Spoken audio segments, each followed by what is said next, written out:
اکثر لوگ ان تعویذوں کے پیچھے صرف پریشانی میں نہیں چاہتے بلکہ معاشی لالچ میں بھی بھاگتے ہیں۔ کمپالا کا ایک مشہور واقعہ ہے 1945 کا، جہاں پریشانی نہیں بلکہ برکت مانگی جا رہی تھی بزنس کے لیے۔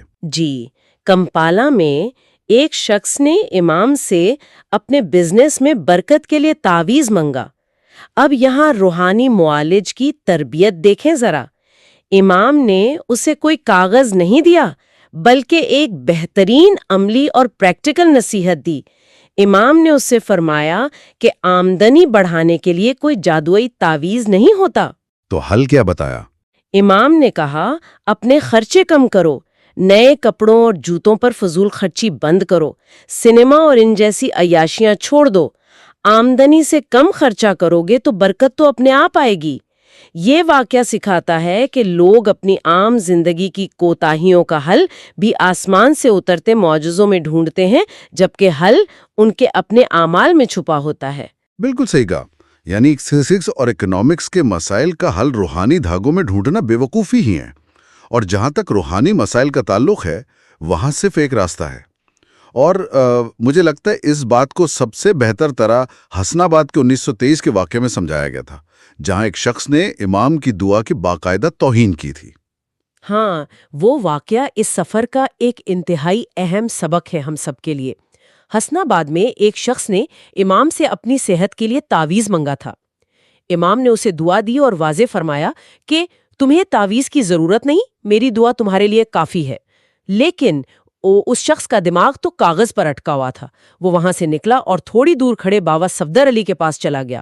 بابا صفدر علی وہ وہاں کیا کر رہے تھے؟ بابا صفدر علی کو امام نے کچھ انتہائی مخصوص کاموں کے لیے تعویذ دینے کی ڈیوٹی دی تھی جماعت میں۔ جب امام نے دیکھا کہ وہ شخص ان کے پاس گیا ہے تو امام سخت ناراض ہوئے۔ اسے واپس بلا کر فرمایا، میں ایک روحانی معالج ہوں، میں اپنے مرید کا درد ٹھیک سے جانتا ہوں۔ تم نے میری دعا کو نظر انداز کیا اور تعویذ کو ترجیح دی، اس لیے میں اپنی دی ہوئی دعا واپس لیتا ہوں۔ اگر ہم اس روحانی معالج والی مثال کو پکڑیں تو یہ بات سمجھنا اور آسان ہو جاتا ہے۔ جب ایک عام ڈاکٹر آپ کو دوا دیتا ہے تو وہ بتا دیتا ہے کہ میری دوا کے ساتھ کسی دوسرے کی بنائی ہوئی دوا مکس نہیں کرنی، ورنہ جسم میں شدید ری ایکشن ہو سکتا ہے۔ اسی طرح جب آپ ایک روحانی باپ سے دعا لے لیتے ہیں اور پھر باہر نکل کر کسی جعلی عامل یا 2 نمبری جادوگر کا تعویذ بھی گلے میں لٹکا لیتے ہیں تو وہ روحانیت کا ری ایکشن بن جاتا ہے، دعا کا اثر ختم ہو جاتا ہے۔ بہت ہی خوبصورت وضاحت کی آپ نے اس کی۔ اور دیکھیں، یہ نقصان صرف روحانی سطح تک محدود نہیں رہتا۔ ہماری تحقیق یہاں ایک حقیقی اور ڈراونا مسئلہ بھی پیش کرتی ہے، جہاں ان غیر مفید سہاروں کا سیدھا جسمانی نقصان دیکھا گیا۔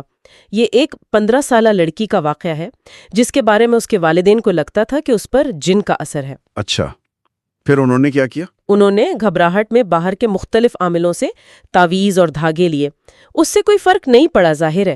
جب کسی آخری غیر مفید عامل سے انہوں نے کوشش کروائی تو اس لڑکی کو ایسے جھٹکے لگے کہ اس کا جسم 78% تک فالج زیادہ ہو گیا، اور اس کی دماغی نشوونما 15 سال کی عمر میں ہی ہمیشہ کے لیے رک گئی۔ اس کا جسم 30 سال کا ہو گیا بعد میں، پر دماغ بچی کا ہی رہا۔ رکیے، یہ تو بے حد ڈراؤنی حقیقت ہے، لیکن سوال یہ ہے کہ کسی کاغذ کے تعویذ یا باہر کے کسی عامل کے پاس جانے سے جسم فالج کیسے ہو سکتا ہے؟ اس کے پیچھے میکانزم کیا ہے آخر؟ دیکھیں، اصل حقیقت یہ ہوتی ہے کہ جب پریشان لوگ ان جعلی عاملوں اور جادوگروں کے پاس جاتے ہیں تو یہ عامل انہیں ڈرانے اور اپنا رعب جمانے کے لیے انتہائی سخت طریقے آزماتے ہیں۔ وہ اکثر پانی یا بھبھوت کے نام پر ایسی چیزیں پلاتے ہیں جن میں زہریلے مادے یا ہیوی میٹل شامل ہوتے ہیں، جو انسان کے نروس سسٹم کو تباہ کر دیتے ہیں۔ یا اللہ! اور نفسیاتی اثر بھی تو ہوتا ہوگا اس کا؟ بالکل۔ دوسرا سب سے بڑا فیکٹر ہے نفسیاتی خوف یا سائیکولوجیکل ٹراما۔ ایک 15 سال کی بچی پر جب جن نکالنے کے نام پر ڈر اور وحشت طاری کی جاتی ہے تو اس کے دماغ کی نسیں وہ شدید جھٹکا سہ نہیں پاتی اور اسے پیرالائز یعنی فالج کا دورہ پڑ جاتا ہے۔ یہ صرف روحانی بے راہ روی نہیں بلکہ جسمانی خودکشی ہے۔ یہ سچ میں آنکھیں کھول دینے والی حقیقت ہے کہ کاغذ کا وہ ٹکڑا آپ کو جسم اور روح دونوں طرف سے قبر میں اتار سکتا ہے۔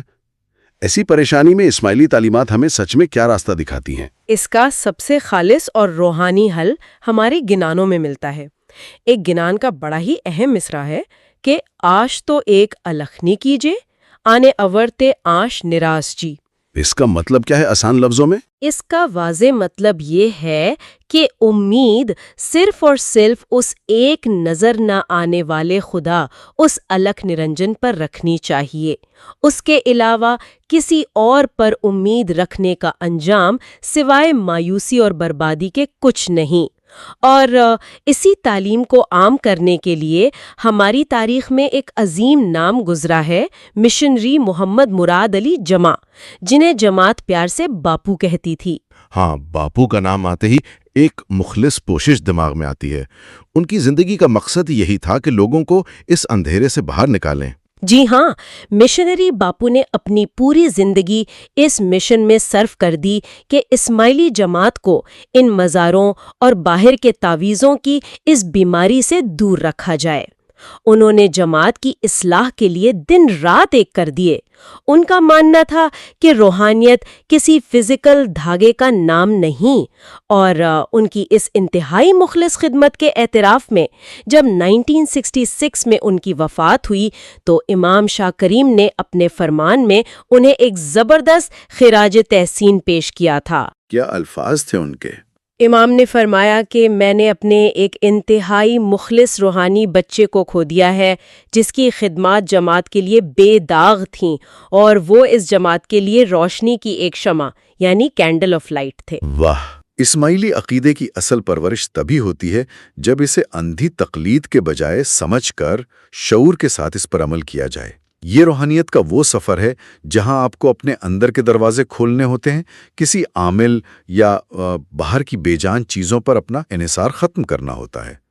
جو لوگ ابھی تک ان دو کشتیوں میں پاؤں رکھ کر چل رہے ہیں، انہیں معلوم ہونا چاہیے کہ آخرکار دونوں کشتیاں انہیں ڈبو دیں گی۔ اگر ہم اس سفر کو جمع کریں نا تو 40,000 سال پرانے سائبیریا کے بھالوں کے دانت سے لے کر ہندوستان کے اس غربت زدہ دور اور پھر کامیاب روحانی شعور تک، ہر دور میں انسان تحفظ ڈھونڈتا رہا، لیکن سچ یہی ہے کہ حقیقی تحفظ کبھی کسی دھاگے یا تعویذ میں نہیں ملا۔